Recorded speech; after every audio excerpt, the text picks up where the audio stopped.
part for the pineal gland, which produces melatonin, also important for sleep. The habenula and the stria medullaris. Sorry. So it helps with the sleep-wake cycle and olfactory reflexes. I kind of just want you to know where it is relative to the thalamus. The subthalamus is below the thalamus. It's the name, subthalamus. And it helps to connect the basal ganglia, that we're going to talk about, to the motor cortex, which is cerebral. That means that the subthalamus, even though it's called the thalamus, has thalamus in its name, it's actually more important to the basal ganglia than it is for the thalamus. So it's really about this pathway between the basal ganglia and the motor cortex. And damage can result in hemibolism, which is a motor disorder, where one half of the body has ballistic movements. So, arm jerks, for example, or leg jerks.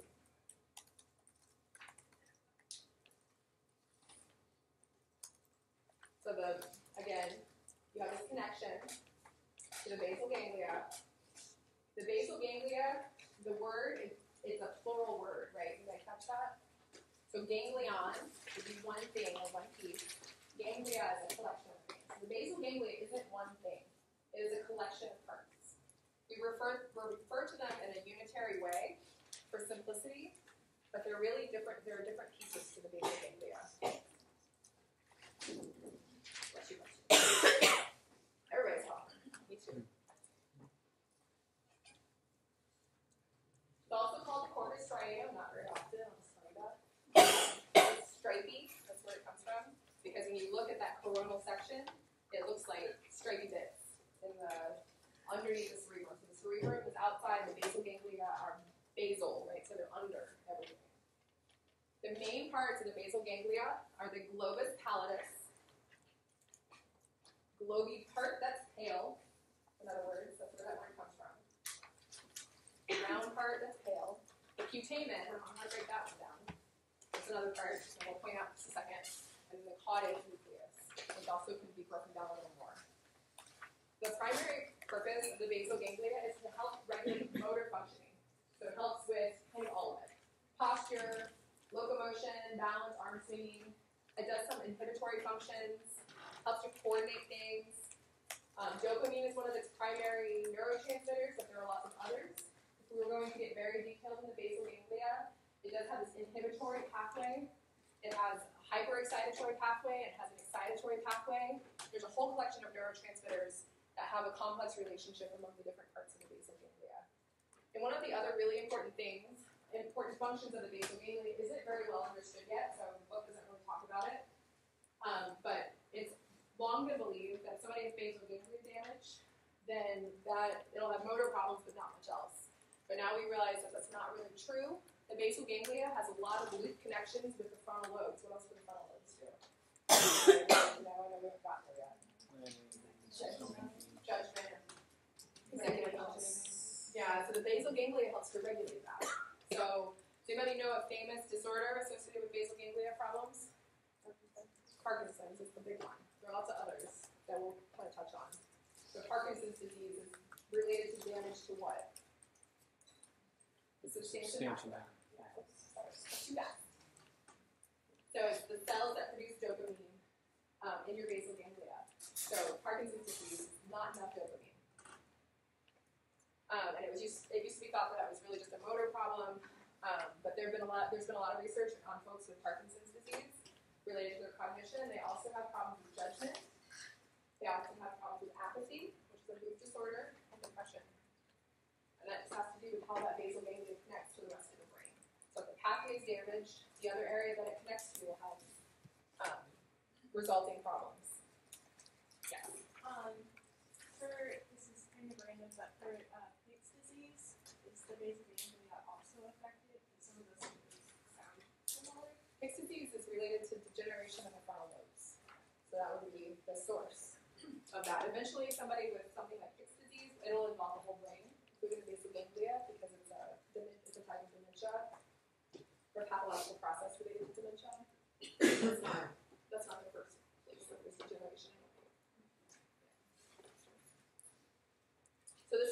coronal view of the stripy dips. You can see, this is why they call it stripes, because it's the stripes under there. There's slightly different shades of gray if you look at a real brain, or shades of pink if you're looking at a live brain. So if you're looking at a coronal section at this level, here, so you can see the ventricles here. You can see the thalamus,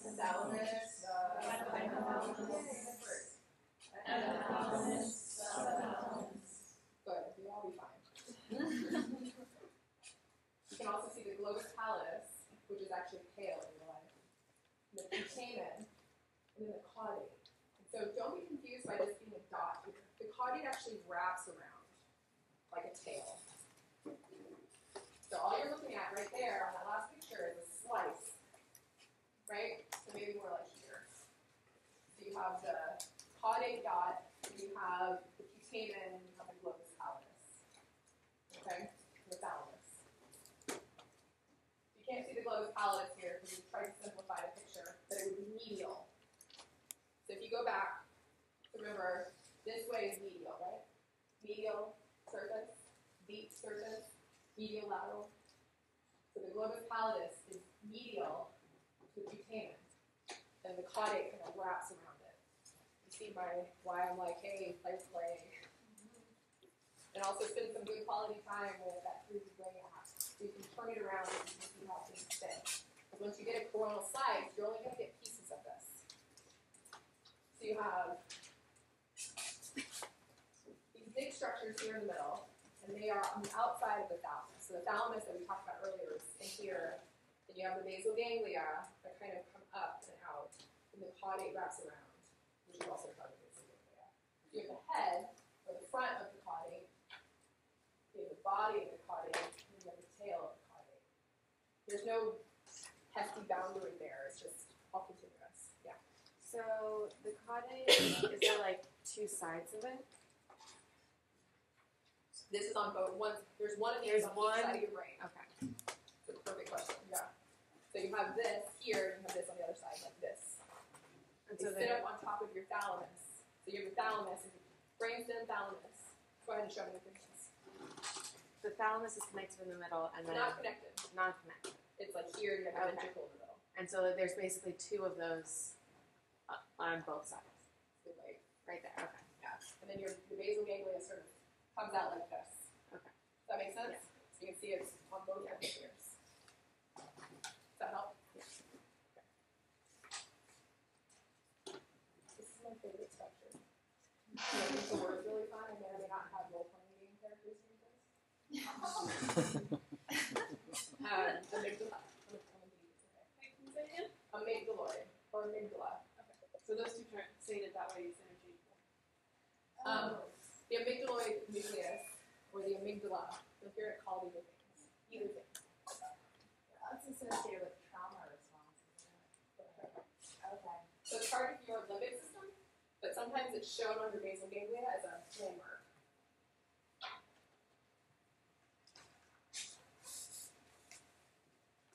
So it's just another view. And so really, it's one of the structures that form this ring around the thalamus, that caudate wraps around.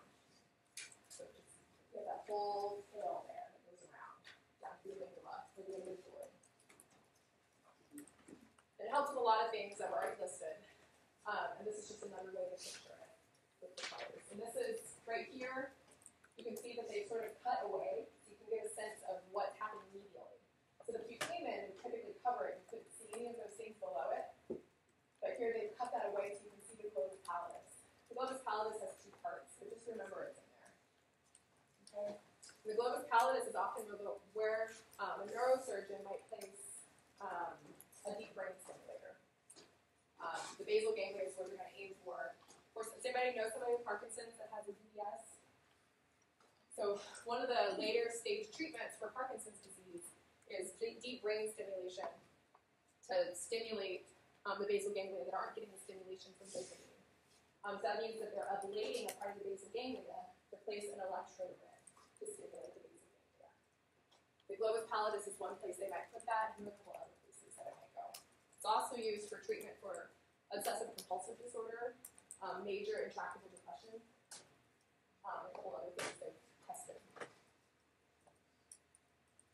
it has to do with a lot of different things.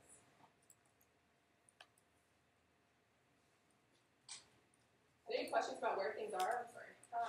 I'm just wondering, with people who have the deep brain stimulator, what kind of progress do you see in Parkinson's?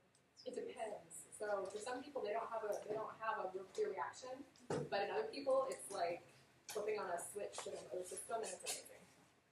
As an SLP, it can be frustrating because we call it.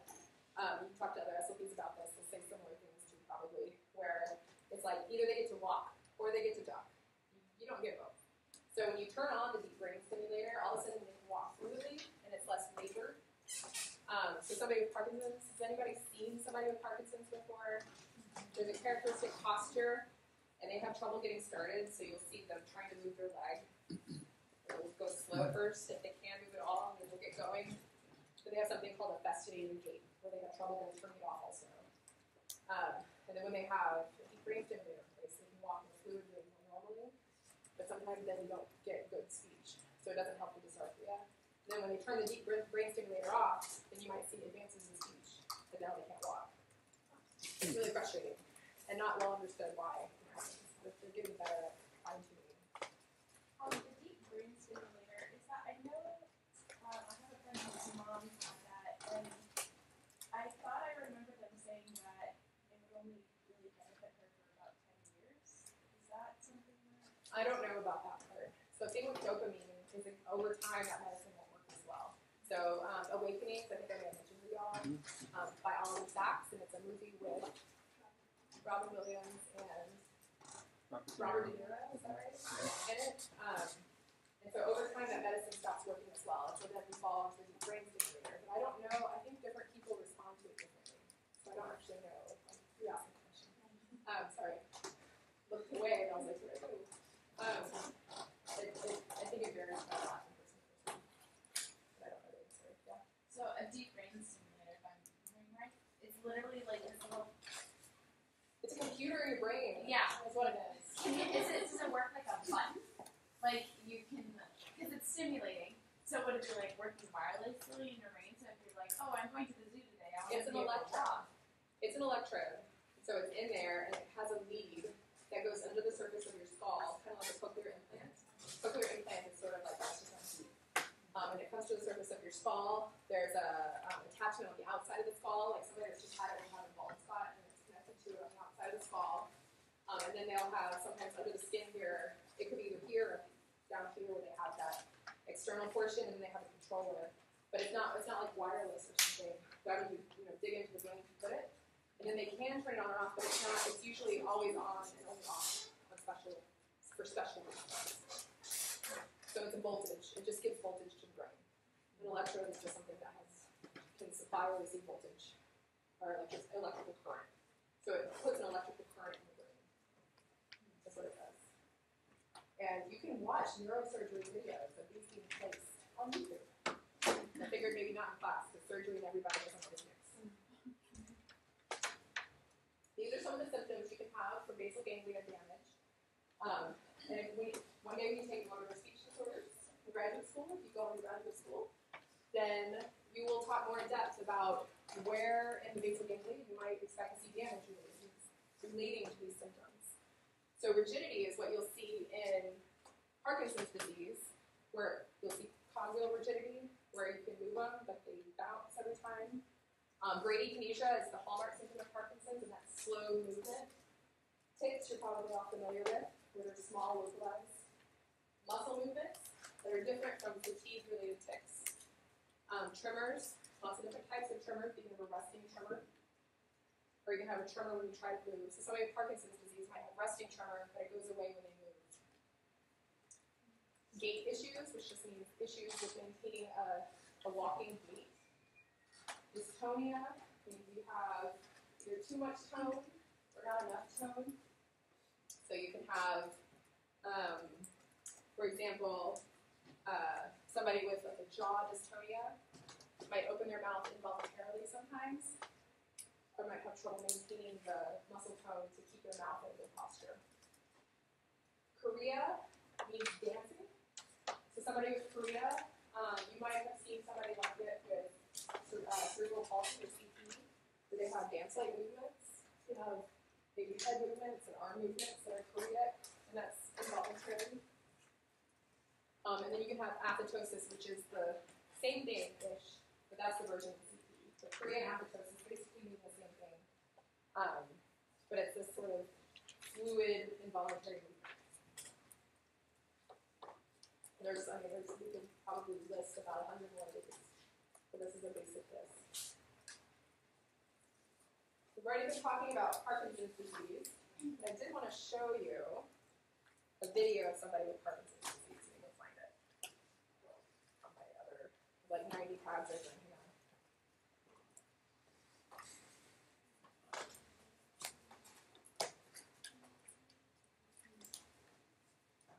How do you say dyskinesia? Dyskinesia is fine, or dyskinesia. Just the Z. Oh, my tab got closed. I'm going to post it, since we're getting a little bit low on time, I'll post the link so you can kind of see what it looks like. So it's that resting tremor. And that difficulty starting a movement. So somebody with Parkinson's disease usually has a closed posture, and you might see a resting tremor. You'll see pill rolling, like that. And it's caused by degeneration of the substantia nigra. So the dopamine isn't able to excite the pathways in the basal ganglia. So you have muscle rigidity, and you'll see a masked face. That doesn't mean they're depressed. Depression is higher incidence in people with Parkinson's disease, but they often get mistaken for being sad because they don't have a lot of facial expression, which is extremely frustrating if that's ever happened to you. And they'll often have, so flat affect up here. You also often hear it as masked faces, which is sort of the same thing, where they can't move their face very well, so it sort of sits unmoving a lot more than typical. The weak voice, so they'll have a lower volume, and it makes it harder to hear. Or the only piece of dysarthria where your output is actually too fast. So it's unclear why we hear it too fast. There's still a lot of research happening on that. But it's sort of like their gait that I showed you, where it might start off slow, but then it gets faster and faster and faster. They don't necessarily have that feedback loop to tell them they're talking too low and fast. And it tends to pick up speed. You'll see it in their writing as well. They'll have micrographia, where they'll write really tiny. It's one of the first symptoms, actually.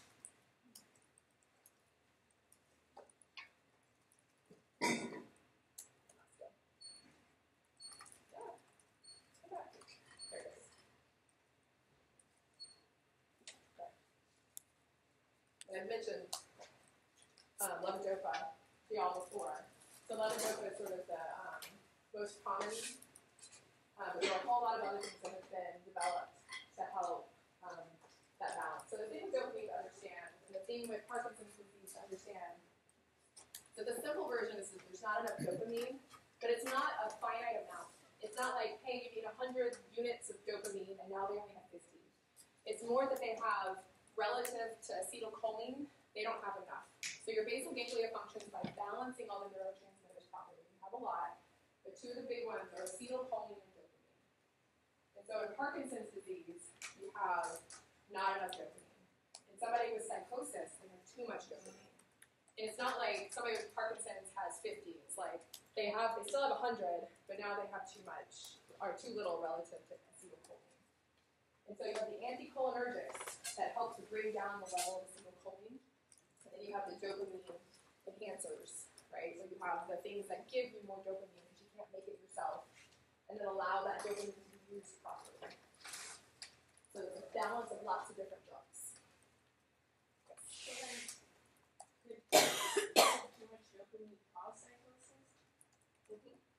And too much dopamine over time can cause other problems. So people with Parkinson's disease, where they're still balancing their meds, you'll see things like gambling addiction or hypersexuality. And they'll have addictive behaviors. And in extreme cases, you can see things like psychosis, but it usually stops at the addiction level. Because dopamine is part of your addiction pathway also, or your reward pathway. Really frustrating, too, if you weren't warned about that possibility. Sorry, Go a ahead. side story, but I did hear a story story about being a person that was put on like a dopamine high. Anyway, it increased his dopamine level, and then like cut to like 6 or 7 years later, he like was, I don't know, like 500 grand in debt and had lost his wife and everything. And then only then someone was just like, oh, actually the medication you're taking might cause this.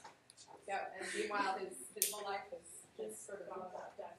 Yeah, yeah, no, it's actually a pretty common problem, and an important one to realize is possible, because this dopamine is used throughout your brain, and so messing with that level is going to affect a lot of different systems, not just the one that's dopamine. So be careful about that.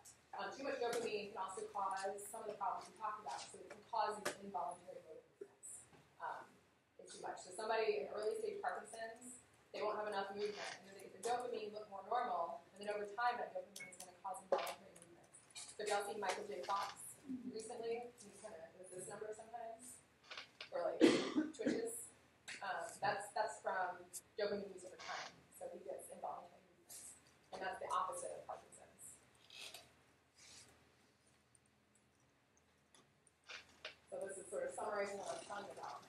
You'll see DBS, the deep brain stimulator, where you get this electron wave implanted in the basal ganglia. They don't do this very often anymore. I think this, no, he had a foul on him. Michael J. Fox, unadvisedly, he got bad advice, that's what I'm trying to say, to have his thalamus obliterated from a doctor that was behind the times. Palidotomy is still in practice, but not as much. Where the cells in the Broca's pallidus are selectively destroyed, which helps to reduce some of those symptoms, because it's part of that pathway that exists in the basal ganglia. So palidotomy, pallidus, Broca's pallidus, removal or ablation, where it's destroyed.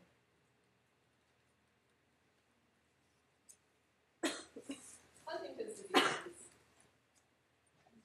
Sort of some of the symptoms we talk about, like chorea, or hemiballism, when you have ballistic movements of your arms or legs. A lot of those symptoms are characteristic in Huntington's disease. Has anybody heard of this before? You know somebody famous who has it? Woody Guthrie had it. Old Chinese expert. Might know who he was. And Arlo Guthrie, y'all know who that is? His son chose not to have children because Huntington's disease is hereditary and one of the more standard diseases out there. And it used to be that we couldn't identify genes to know if somebody was going to get it or not. It was chance. But now we can actually look to see what your chances are. It does have an autosomal dominant pattern of inheritance, so if it's in your family, the chances of passing it on are quite high. And it starts around 35 years of age, so after when a lot of people have kids, that's why it's sort of able to be carried on in the human genome. It's progressive and it does result in death. And it's really fast degeneration that starts with motor symptoms and ends with total loss of functioning in the body, including cognition, dementia, and everything.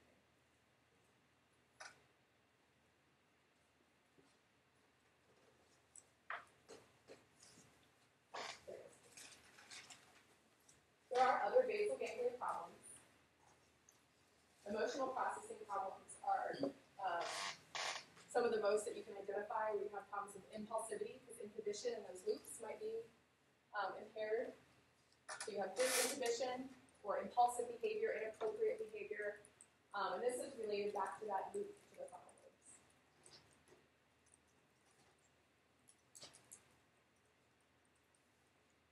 All right. So you have ventricles in your brain, 15 years. This is one of those things we don't have a model for. You can't really see it in the model, in the brain model. What is that? Oh, it's hiding. Can you start it back around so people can be coming through it? No, it's okay. I just couldn't see it.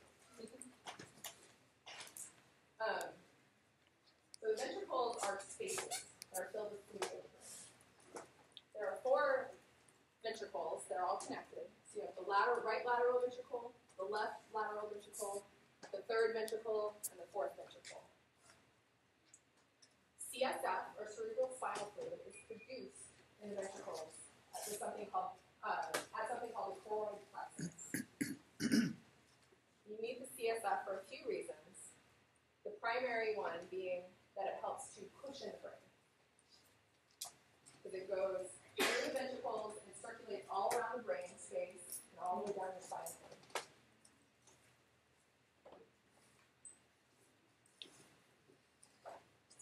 This is one of those structures you just have to see in 3D. We don't need to play this, but this is what these ventricles look like in 3 dimensions. So you have your lateral ventricles.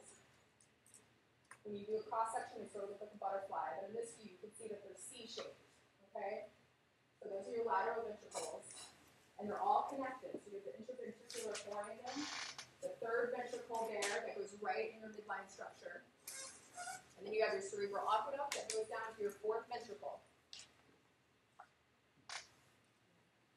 That's hydrocephalus, but I'm not trying to play that for you guys. Go back. There it goes. So I'll pause it. There. So this is a really good way to view the ventricles, and so is this 3D brain. That's not going to let me look at it on this view, but it's down in there. It's not letting me scroll down for some reason, but the ventricles are in here, and that way you can manipulate them better than on just a video. So you have the lateral ventricles that are on the side. You have that third ventricle, right? That's midline. And then you have the fourth ventricle below that. And this is, so that's in 3D. This is the coronal view. So this is part of that C that was on the side, right here.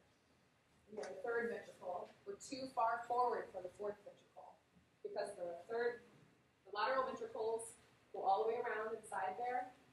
The third ventricle is this way, and the fourth ventricle is behind it and down. So it's not in a straight line, much like the rest of your brain structure. It kind of angles. Does that make sense?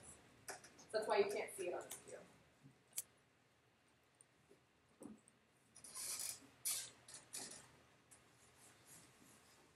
So again, main function here is protection and morphosis.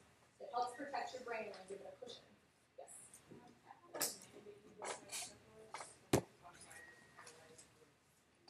They did surgery and tried to fix one of them. Couldn't save it, ended up being a shunt. But with ventricle, could it have been any of them? Yeah, so if it was a communication problem between the ventricles that was building up, it's often the cerebral aqueduct or the interventricular foramen, but it's different things. And sometimes it's just that the choroid plexus is just producing too much. And so a shunt kind of relieves the pressure. It's found all over the brain and helps to cushion things. So you can see in the picture the flow of the cerebrospinal fluid going all around to help protect the brain and help to process waste.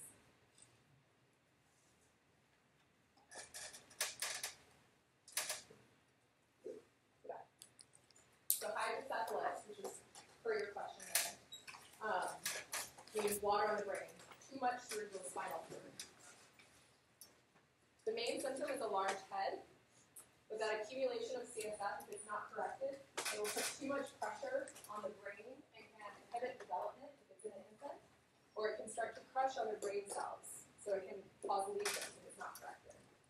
And it's also the buildup of CSF, or the accumulation of it, can happen if there is brain swelling blocking a ventricle, like a brain injury, and that's where you see that herniation in the foramen magnum. But it is fairly common in kids, and it could be caused for different reasons, which we don't need to get into.